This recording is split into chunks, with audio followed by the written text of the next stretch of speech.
Mandatory minicamp is underway around the NFL. Some players showed up, some players did not. And we also have a rookie holdout still ongoing and a running back signing in Denver. NFL Spotlight starts now.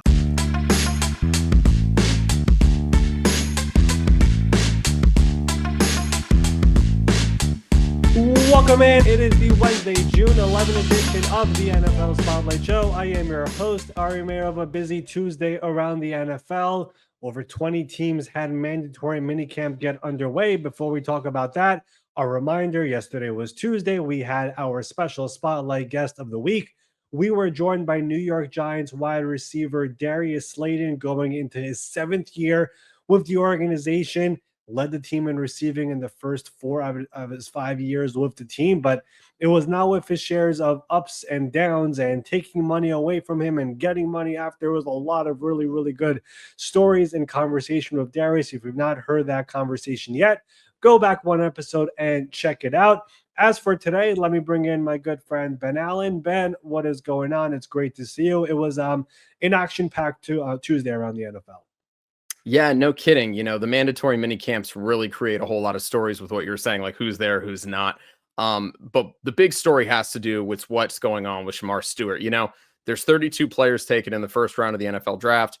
5 of them have not yet signed. Travis Hunter, Jahdae Barron, Maxwell Hairston, Jahad Campbell. But most notably, that guy there, Shemar Stewart, is the one who is causing the most ruckus with everything. I think that's a fun word for it. There's been a lot of back and forth between the two sides, but it was taken up another notch on Tuesday when he actually had an opportunity to speak to reporters. He's there at mandatory minicamp, but not practicing.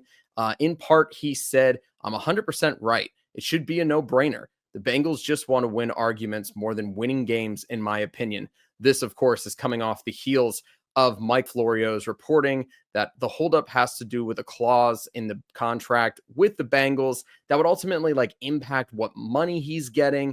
There's a whole lot going on. This is really loaded. We're still hearing who's saying what. Things still have to be confirmed. But can you kind of explain what's going on with the contract dispute? And it's loaded, but which side is more in the right? Which side's more in the wrong here? This is one of the more unique situations, and Ben, you could attest to this. But when Shemar Stewart was drafted by the Bengals, I think I texted you that this is going to be an unbelievable war between these two sides. Just because I You know, called it from the word go. You were like, this is going to be a nightmare. And I was like, how do you know that already? well, I know who the team is, and we know how they operate as a front office, and I know who this agent is, who's a young guy who has been through a lot with teams around the NFL. We've spoken about him in the past. The James Cook situation in Buffalo, that's him. The J.K. Dobbins situation in Baltimore years ago, that was him. J.K. Dobbins waiting until yesterday to sign, that was him. Zay Flowers firing him last week, that's him. There's a lot of things going on with this particular person. So it did not surprise me when these two people clashing together, it results in this. And this is kind of what we have over here. And the reporting that we have out there that you mentioned, it is coming from the agent side, which essentially is mentioning that the contract language in the Bengals contract, first of all, they say it's different than what Amarius Mims, their first round pick, had last year, 2 years ago, Miles Murphy. It's also different than that. They are claiming that in the contract, there is void language that has been adjusted about if it does void, it voids the entire contract. It's something to that extent. I don't have it all the way down. We spoke about rookie contracts about a month ago about what could be negotiated, what can be negotiated. Essentially, it's pretty straightforward. All the contracts are slotted. The amount of money you're going to make, it's basically there. There's not much more to discuss when it comes to the overall amount.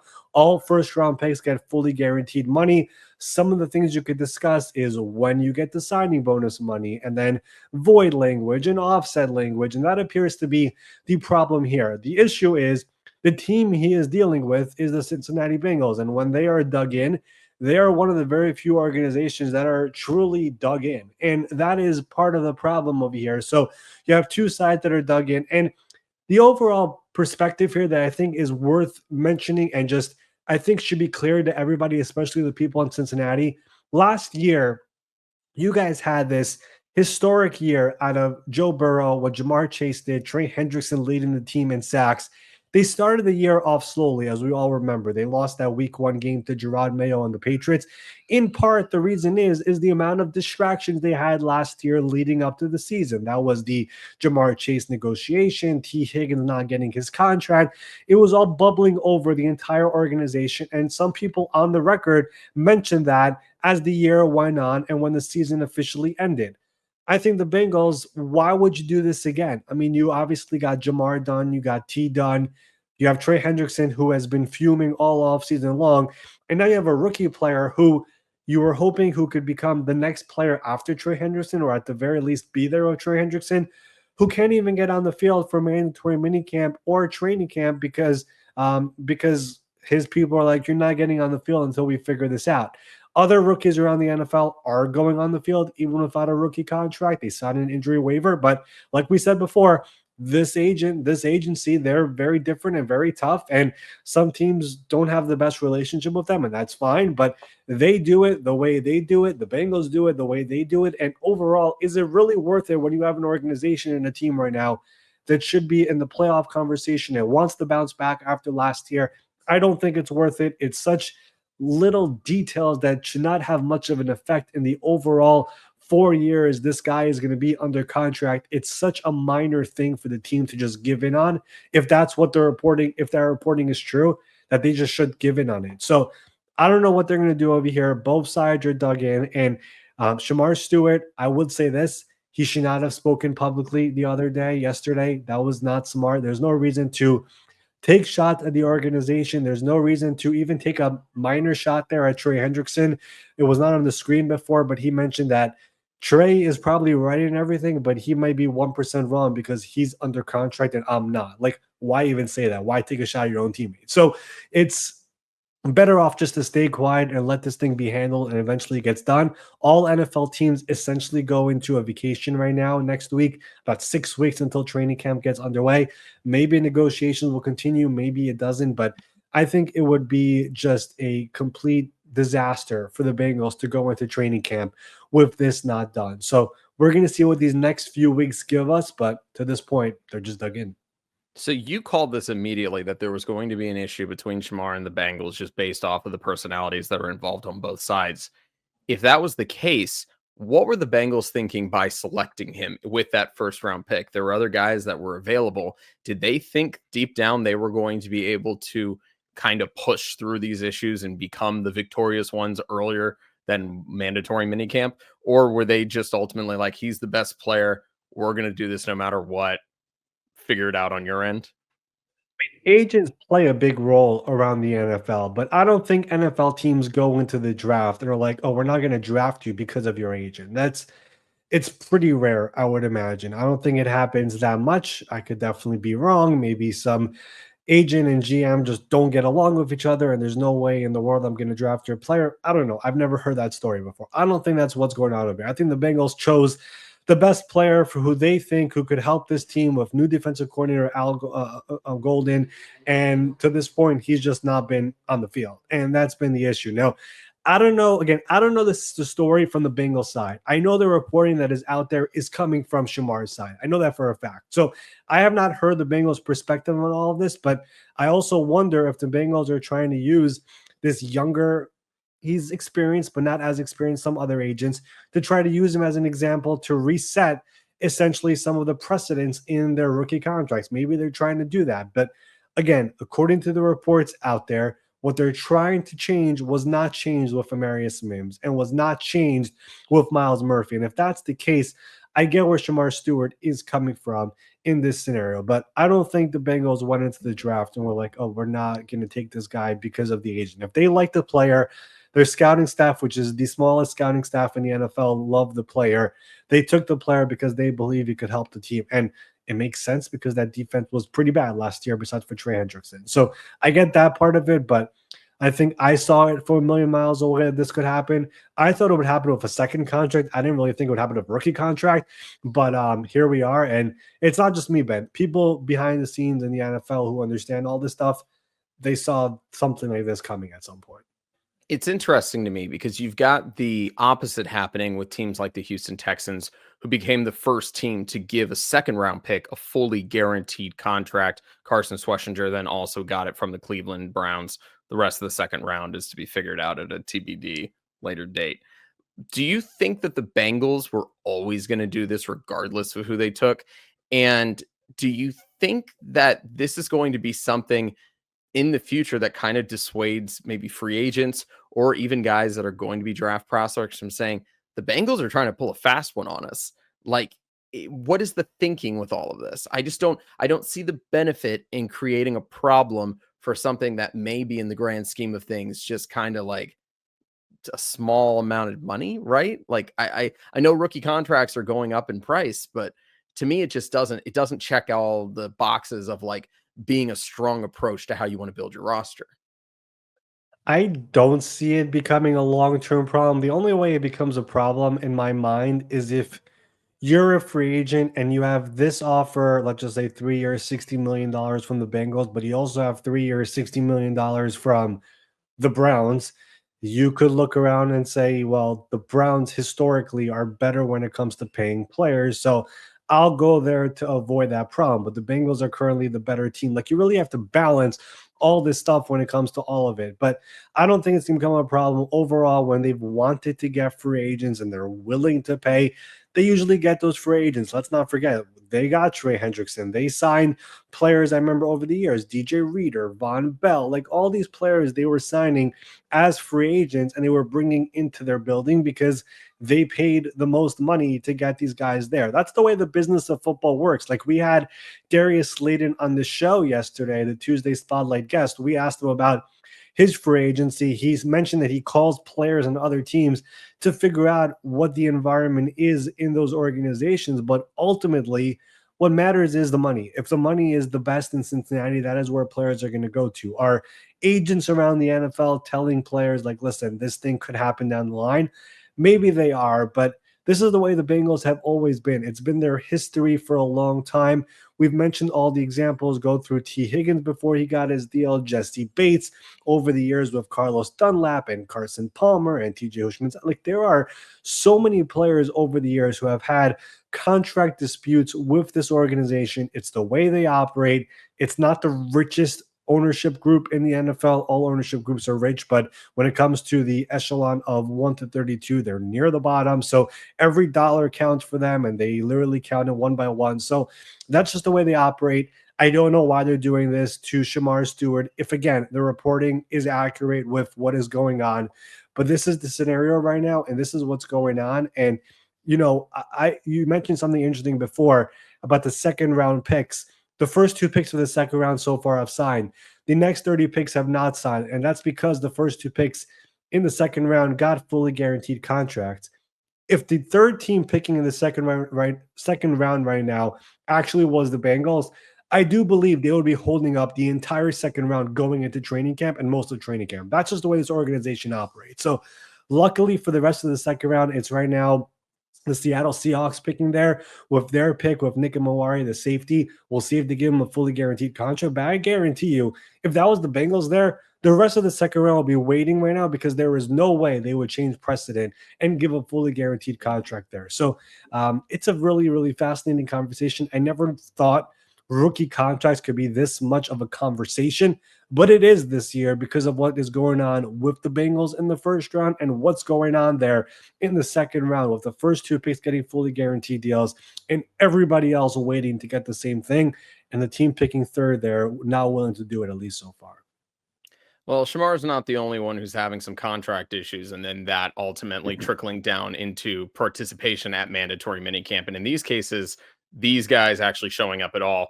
Those names being most notably TJ Watt, Jalen Ramsey, Jonnu Smith, Terry McLaurin. There's a good list of these guys, including Trey Hendrickson, Shamar's own Stewart's own teammate, the guy that he mentioned of being maybe 1% in the wrong for being under contract. I don't really know how long these guys are going to drag out. I don't know if there's necessarily an easy answer to that.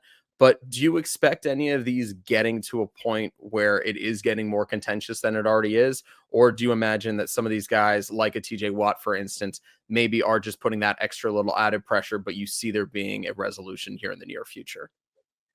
So players now reporting to mandatory minicamp to me is not always the biggest story because it's a story to me if you miss training camp when the pads are on. That's when, all right, man, antennas go up.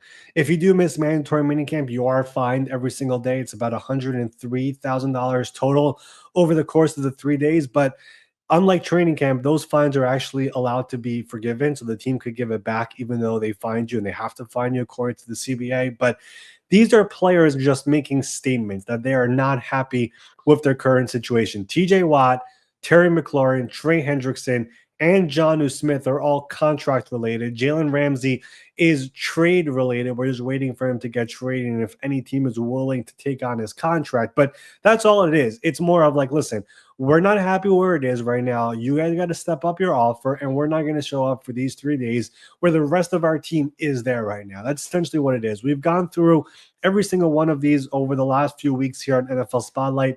I'll briefly mention each one. TJ Watt, it's got to break the Myles Garrett $40 million per year. To this point, the Steelers are not there. Terry McLaurin, the DK Metcalf contract is what I'm looking at over here. To this point, Washington is not there. It would be a stunner if that both those deals do not get done eventually, but it's a negotiation. Usually negotiations, the team starts low, the agent starts high, you meet in the middle, you figure it out. They still have time. I think eventually it will be figured out, but to this point, definitely contentious with both of those situations. Trey Hendrickson, we were talking about it forever. The Bengals need to step up and talk to him. They've barely spoken. There has been some minimal conversations here in recent weeks, but that's about it. Nothing further than that. They did move on from Jermaine Pratt, which opened up some more cash and cap, but again, nothing to this point.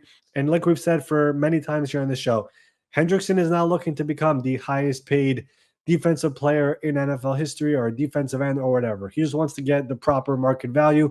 Somewhere in that mid 30s, a little bit under that would make sense, but the Bengals have been nowhere close to that to this point, even though they kind of promised him last year that they will take him more seriously. And then Jonnu Smith, just scheduled to make, I believe, a little under $5 million this year, had a Pro Bowl year last year, was a top target for Tua. He wants a new contract. I've seen the trade talks with Pittsburgh. Don't read too much into it right now. Miami just needs to engage in some contract talks over here, and we'll see if they do. Well, Ari, for all the guys that did not show up to mandatory minicamp regarding their own contract situation, there were a few surprising ones that did show up, including guys that work with maybe some of the agents that we've already discussed.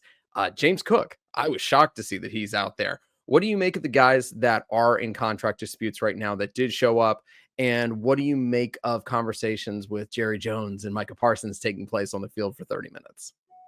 Yeah, so James Cook did show up and he spoke to reporters, and we mentioned his agent before. He gave a pretty good answer. I like my money, so I don't want to lose my money. And it's about $103,000, so I'm going to keep it. But don't expect him to do too much on the field there. He could be a classic hold in candidate whenever training camp eventually rolls around. I don't think he'll do much, if at all, until he gets that contract. And like we've spoken about before, the asking price to start the offseason was way too much, and it's got to come down. Even though he's an exceptional player, the Buffalo Bills were not going to do that $20 million per year that he was asking for. Kirk Cousins was a surprising one who showed up. He did also speak to reporters. He said he's moving forward with the Atlanta Falcons here going into this year as the backup quarterback, something he never envisioned seeing, especially in year two of a fully guaranteed contract. But it does sound like since he has a no trade clause, since he has wife, kids, his family, his wife's family is from Georgia, I don't think he wants to restart everything in middle of training camp and go to a new team and settle in somewhere else and learn new teammates and a new coaching staff. It's got to really, really be the right situation. So unless that happens, it seems like Kirk Cousins is content in staying in Atlanta, which if you told me that in February or back in December when he was benched, I would have called you crazy. So the Falcons actually stuck to their word, and they're going to have a $27.5 million backup this year. And then Michael Parsons also showed up at a 30-minute conversation on the field of Jerry Jones. Who knows what that was about? But Jerry has said they've had those negotiations directly with Micah. Micah has said, you got to speak to my agent, David Mulugeta. I do think this deal eventually gets done. I do think it'll be over $40 million per year. It's more about when, and we know the Dallas Cowboys, they love the storyline, they love the headline, they take their time for whatever reason. That is kind of what is going on over here in this situation as well. But those were three players we were kind of keeping an eye on over here as to if they're going to possibly not show up. Those three guys did, but all these other players we mentioned before decided not to show up. And that is basically the story of this year's mandatory minicamp. All right, and we got one more story before we get out of here. It's a guy that we've talked a lot about lately. The top running back left on the free agent market, J.K. Dobbins, has agreed to a contract with the Broncos, 1 year, worth up to $5.25 million. He will be joining the Broncos, pairing up with rookie UCF guy R.J. Harvey. He's going to be back there behind Bo Nix, working through that Sean Payton offense. It's a big, potential jump from his $1.6 million salary that he had last year with the Chargers. Do you think it's still a little bit less than probably what he hoped for? And what do you think about the deal for both sides? Yeah, this is becoming this agency that we've been talking about all episode long. I mean, it's a conversation about them nonstop. J.K. Dobbins, part of that same agency as well. His asking price to start the offseason was too high. That is why the Chargers eventually pivoted to Najee Harris. They also drafted Omarion Hampton in the first round. Eventually, no team came through, and he kind of had to settle over here. I know the screen says 1 year, $5.25 million. Ben, you said it right. It is up to $5.25 million.